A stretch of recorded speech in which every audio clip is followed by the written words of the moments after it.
जय गुरुदेव। श्रेय और प्रेय।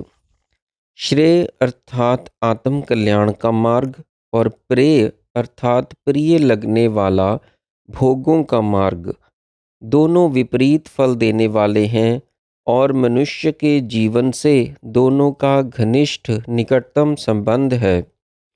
जो मनुष्य श्रेय का मार्ग पकड़ता है उसका कल्याण होता है, और जो प्रेय का मार्ग पसंद करता है वह परमार्थ से गिर जाता है।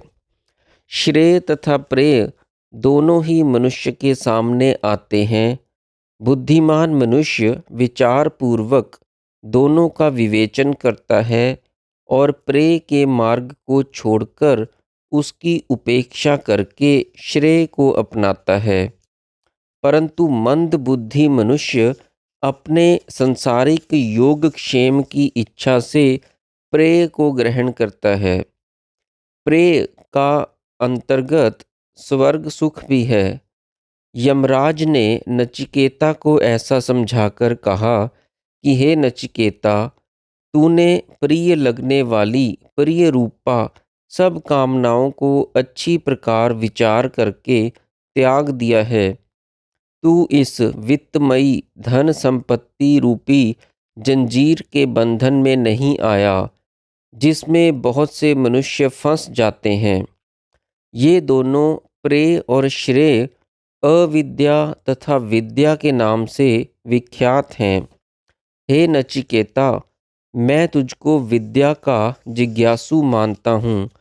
तू उस ज्ञान का अधिकारी है क्योंकि तुझे उक्त अनेक प्रलोभन नहीं लुभा सके। अपने को बुद्धिमान पंडित मानने वाले अविद्या में पड़े हुए मूर्ख लोग उसी प्रकार अंधकार में ठोकरें खाते भटकते रहते हैं जैसे अंधे द्वारा ले जाए जाने वाले अंधे। उस धन के लोभी मूढ़ को प्रमाद में पड़े बालक के सदृश ठीक मार्ग नहीं दिखता। उसे यही लोक सब कुछ दिखता है, इसके परे और कुछ नहीं है। ऐसा मानने वाला वह मेरे वश में बार बार आता है, अर्थात पुनः पुनः जन्म लेता और मरता है। आत्मज्ञान की दुर्विज्ञता। बहुत से मनुष्यों को तो इसमें विषय के बारे में सुनने को भी नहीं मिलता, और बहुत से जन ऐसे हैं कि इसके बारे में बहुत कुछ सुनकर भी नहीं समझ पाते। जो आत्मा के बारे में कह सकता है वह पुरुष कोई आश्चर्यमय व्यक्ति होना चाहिए। उसको समझने वाला शिष्य भी कुशल होना चाहिए। उसको जानने वाला गुरु दुर्लभ है और शिष्य भी बड़ा योग्य अधिकारी अर्थात कुशल होता है, क्योंकि जो श्रेष्ठ ज्ञानी पुरुष नहीं है उसके प्रवचनों को सुनकर चिंतन करने पर भी बहुधा यह विषय सुविज्ञेय नहीं होता, अर्थात सरलता से समझ में नहीं आता। बिना ज्ञानी पुरुष के समझाए यहाँ गति नहीं, क्योंकि यह अति सूक्ष्म विषय है जहाँ तर्क बुद्धि काम नहीं करती। हे परम प्रिय नचिकेता, उस विषय को समझने की बुद्धि तर्क द्वारा नहीं आती। श्रेष्ठ ज्ञानी पुरुष के समझाने पर ही समझा जाना संभव है। वह बुद्धि तुझ में है। हम तो चाहा करते हैं कि तेरे जैसे जिज्ञासु हमारे पास प्रतिदिन आया करें। यह मैं जानता हूँ कि ध्रुव अर्थात नित्य पदार्थ की प्राप्ति अनित्य नश्वर पदार्थों का फल नहीं हो सकती, और मैंने उपर्युपदिष्ट अग्नि के चयन द्वारा यह नित्य पद प्राप्त किया है जो वास्तव में नित्य है ही नहीं, क्योंकि मुझे यह दीर्घकालीन यम का पद भी एक दिन त्यागना ही पड़ेगा। हे नचिकेता, कामनाओं की पूर्ति, जगत की प्रतिष्ठा, यज्ञों से चिरस्थायी स्वर्ग में मिलने वाले भोग, अभय पद का पार, आत्मस्तुति और ख्याति स्वरूपी प्रतिष्ठा सबको विचार पूर्वक तुझ बुद्धिमान ने बड़े धैर्य के साथ त्याग दिया है।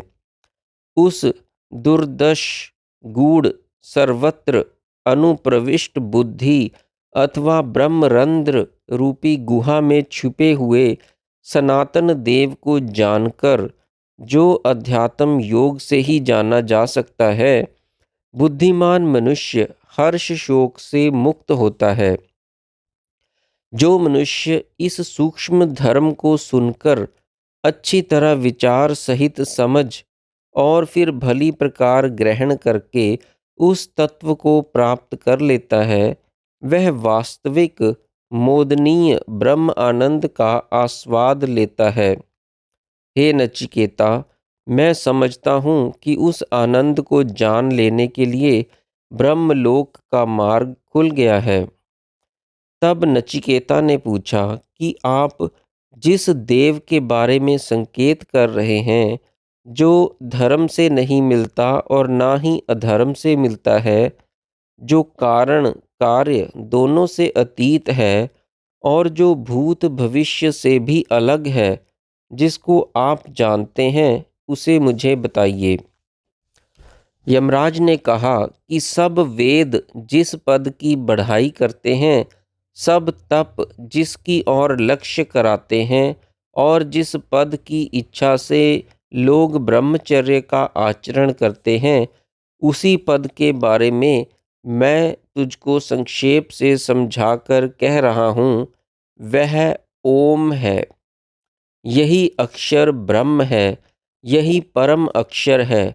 इसी अक्षर को जानकर जो मनुष्य जो कामना करता है, उसकी वह कामना पूर्ण होती है। यह सबसे श्रेष्ठ आलंबन है, यह परम आलंबन है और इस आलंबन को जानकर मनुष्य ब्रह्मलोक में भी महानता पाता है। आत्मा का वर्णन। यह ज्ञान स्वरूप आत्मा न जन्म लेता है, न मरता है और न कभी उत्पन्न हुआ है। यह अजन्मा है, नित्य शाश्वत पुरातन है और शरीर के हत होने पर भी आहत नहीं होता। उसका हनन करने का दावा करने वाला जो कोई उसका हनन करना चाहता है और हनन किए गए को हत समझता है, वे दोनों ही आत्मा के स्वरूप को नहीं जानते, क्योंकि ना वह किसी का हनन करता है और ना स्वयं किसी से हनन किया जा सकता है। सूक्ष्म से भी सूक्ष्म और महान से भी महान यह आत्मा, जो प्राणी की बुद्धि गुहा या हृदय गुहा में छिपा हुआ है, उस आत्मा की महिमा को ईश्वर की कृपा से निष्काम यज्ञ करने वाला मनुष्य देख सकता है और फिर वीत शोक हो जाता है। वह निकट दूर सर्वत्र आता जाता है, बैठा हुआ दूर चला जाता है और सोता हुआ सर्वत्र जा सकता है। मद और अमद से परे उस देव को मेरे सिवाय कौन जान सकता है, क्योंकि उसका आवागमन मेरे ही अधीन है। वह अशरीरी है और नश्वर शरीरों में निवास करता है। आत्मा के ऐसे महान विष्णु स्वरूप को जो समझ लेता है, वह बुद्धिमान मनुष्य शोक नहीं करता। उस आत्मा को प्रवचनों के सुनने से नहीं पाया जा सकता, ना मेधा बुद्धि से समझा जा सकता है तथा बहुत श्रवण से भी उसका ज्ञान होना संभव नहीं है। जो उसको अपने अंतर आत्मा से पकड़ता है, वही उसको पा सकता है, क्योंकि आत्मा स्वयं ही अपने स्वरूप को ही प्राप्त करता है। जो दुष्चरित्र से विरत नहीं, जो अशांत है और समाहित चित्त नहीं है, जिसका मन शांत नहीं हुआ है, वह अपनी बुद्धि से उसको नहीं प्राप्त कर सकता। अरे, ब्राह्मण और क्षत्रिय दोनों जिसके लिए भात हैं और मृत्यु दाल भाजी है, अर्थात जो मृत्यु का भी मृत्यु है, उसको यहाँ कौन जान सकता है कि वह कैसा है। जय गुरुदेव।